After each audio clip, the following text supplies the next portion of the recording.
Em Atos 9, verso 1, Saulo, respirando ainda ameaças e morte contra os discípulos do Senhor, foi ao sumo sacerdote e pediu-lhe cartas para Damasco, para as sinagogas, para quando ele encontrasse homens ou mulheres que eram do caminho, ele pudesse trazê-los presos a Jerusalém.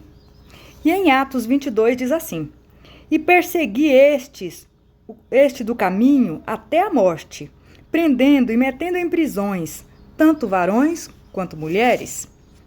Em Atos 19:9 diz assim: Mas quando alguns se endureceram e descreram, falando mal do caminho, diante da multidão ele se retirou deles e separou os discípulos, disputando diariamente na escola de um certo tirano. E ainda em Atos 24:14 diz assim: Mas isto eu confesso-te, que depois do caminho, que eles chamam heresia, então eu adoro o Deus de meus pais, crendo em todas as coisas que estão escritas na lei e nos profetas. Então eu trouxe essas passagens aqui para mostrar para todos que, no princípio, assim quando Jesus Cristo havia sido assunto aos céus, e ficaram os discípulos anunciando aquilo que aprenderam de Cristo. O apóstolo Paulo ele não chegou a andar com Cristo, né? A conversão dele veio depois. Mas, naquela época, não se existia placas de igrejas. Podemos observar no que foi lido que eles chamavam de o caminho. E muito interessante, né, meus irmãos? Porque em João 14:6, Jesus Cristo disse que ele é o caminho, a verdade e a vida. Ninguém vem ao Pai senão por ele. Então não existia Assembleia de Deus, Congregação Cristã, Igreja Católica e tantas outras, 1 milhão de nomes de placas de igreja que existe hoje. Podemos saber que existem hoje essas placas de igreja por causa do CNPJ, então se era necessário, mediante o CNPJ, ter uma instituição organizada, é isso? Então surgiram as placas, os nomes. E quero trazer uma observação em cima dessa situação aqui, dizendo o seguinte, que, irmãos, diante dessas placas de igreja, no meio cristão, no meio evangélico mesmo, protestante, existe uma idolatria muitíssimo grande em cima das placas denominacionais. Quando se fala em idolatria, já imaginamos no catolicismo romano, porque eles usam lá os santinhos, né? Mas o que se tem de cristãos idólatras não está escrito em lugar nenhum. É tanta gente. Gente, como tirar do nosso coração tamanha idolatria em cima das placas denominacionais? Devemos orar ao Senhor. Pedir Deus que limpe o nosso coração da idolatria. Pedir Deus que nos dê um coração puro, trabalhado pelo Teu Espírito. Gente, Deus tem que estar na nossa vida em primeiro lugar. Jesus Cristo. Como está Cristo no seu coração, você que se diz cristão hoje? Como está a sua placa de igreja? É um mero detalhe? Quando alguém se pergunta, e você é cristã, não é? A primeira coisa que o cristão traz é assim, sim, sou cristã, eu sou da Igreja Assembleia de Deus. Uns dizem, eu sou a Universal, não é isso? Outros batem no peito e dizem, eu sou da CCB.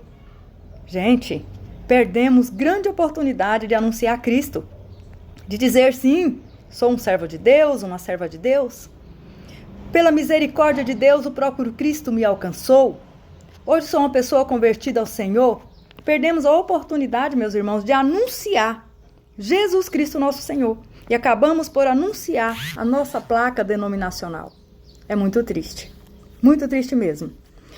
E outra coisa, os deuses criados pela própria mente e os sentimentos é o que está imperando no coração dos cristãos hoje. Lá em Êxodo 23 diz assim: Não terás outros deuses diante de mim.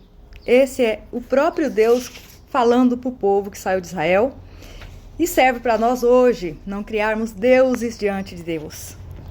Que seja o Deus criador do céu e da terra, o nosso Deus, o nosso Senhor, e Jesus Cristo, nosso Salvador. Vamos orar, meus irmãos, e pedir a Deus que nos limpe, que nos dê um coração trabalhado por Ele mesmo, limpo de toda e qualquer idolatria. Às vezes nós adoramos pais, mães, irmãos, parentes, adoramos, meus irmãos, o pastor, tem gente idolatrando seus líderes religiosos. E tá uma coisa assim, cabulosa. Tá ficando uma coisa triste demais de se observar. Tem uns que estão idolatrando o templo. Ai, aqui é santo, aqui é tudo santo, aqui é isso, é aquilo. Tem uns que idolatram as escrituras, a Bíblia. Todavia, nem conhece a Bíblia porque não lê. Não tem aquela dedicação em ler a Bíblia. Mas idolatra aquilo ali, fechado, aquele livrinho fechado. A Bíblia fechada não representa nada, meus irmãos. Representa muito. Uma transformação de vida para aquele que lê, que busca conhecer o Deus da Bíblia, o Deus das Escrituras, e Jesus Cristo, seu Filho, que é o nosso Senhor e Redentor. Né? Em Filipenses 1:21 diz assim: porque para mim o viver é Cristo e o morrer é ganho. É uma passagem linda, maravilhosa, não é isso?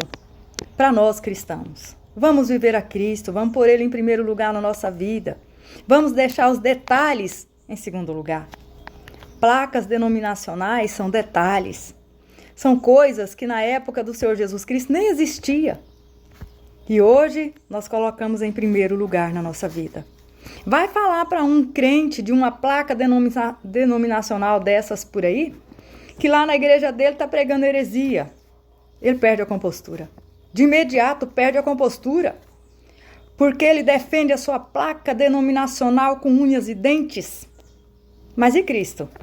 Você está defendendo com essa mesma determinação e fé? E as doutrinas e os evangelhos de Jesus Cristo? Como está ele na sua vida?